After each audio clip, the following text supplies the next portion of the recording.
राज्याचा अर्थसंकल्प आज सादर होणार आहे। लोकप्रतिनिधींची काय अपेक्षा आहे जाणून घेणार आहोत। आपल्यासोबत भाजपचे आमदार पराग आळवणे आहेत। सर, खरं तर अर्थसंकल्प आज सादर होतोय, निवडणुकीनंतरचा हा पहिला आहे, काय अपेक्षा आहे? बघा, महायुतीचा ह्या टर्ममधला पहिला अर्थसंकल्प आहे, पण माननीय अजितदादा 11व्यांदा अर्थसंकल्प मांडतायत। त्यामुळे एक अनुभवी अर्थमंत्री हा अर्थसंकल्प सादर करत आहेत। केंद्राचा अर्थसंकल्पामध्ये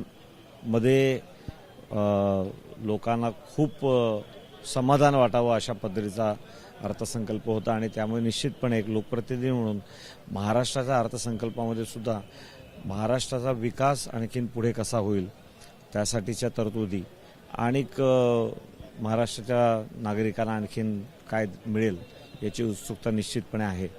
खरं तर लाडक्या बहिणीमुळे तिजोरीमध्ये खडखडाट झालेला आहे, असं असताना काय वाटतं कितपत मोठमोठ्या घोषणा होतील?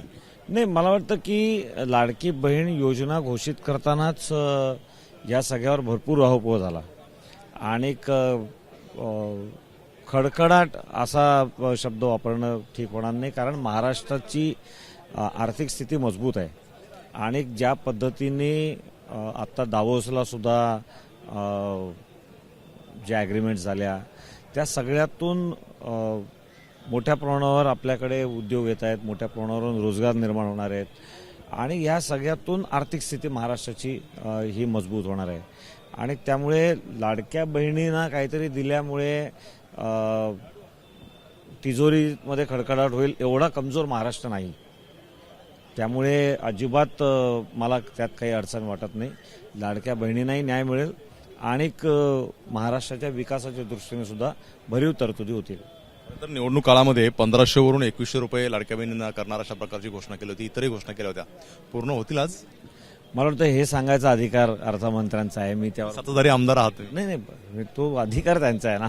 तो मुख्यमंत्री पण इथे येऊन बोलू शकणार नाहीत की आज काय होणार आहे आणि त्यामुळे पण निश्चितपणे मी जसं म्हटलं की 11व्यांदा अर्थसंकल्प सादर करतायत दादा, त्यामुळे सर्वांचा समतोल राखला जाईल, सर्वांना न्याय मिळेल।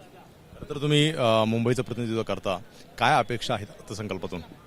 बघा, मुंबईच्या विकासाचा मला वाटतं की मुंबईचा मेकओव्हर करण्याचं काम माननीय देवेंद्रजींच्या पहिल्या टर्ममध्ये सुरू झालं आणि मधल्या काळामध्ये स्थगिती सरकार आलं आणि सगळ्या गोष्टींना स्थगिती मिळत गेली।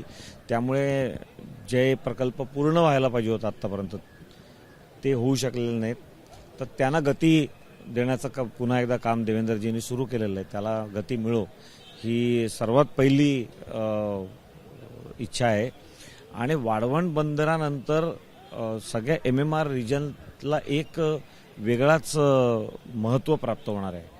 मला वाटतं त्या दृष्टिकोनातून सुद्धा हा सगळा पश्चिम पट्टा जो आहे मुंबईपासून ते पालघर त्याच्या पुढेपर्यंत या सगळ्याचं इन्फ्रास्ट्रक्चर, या सगळ्याचा विकास याला प्राधान्य मिळेल अशी मला अपेक्षा आहे।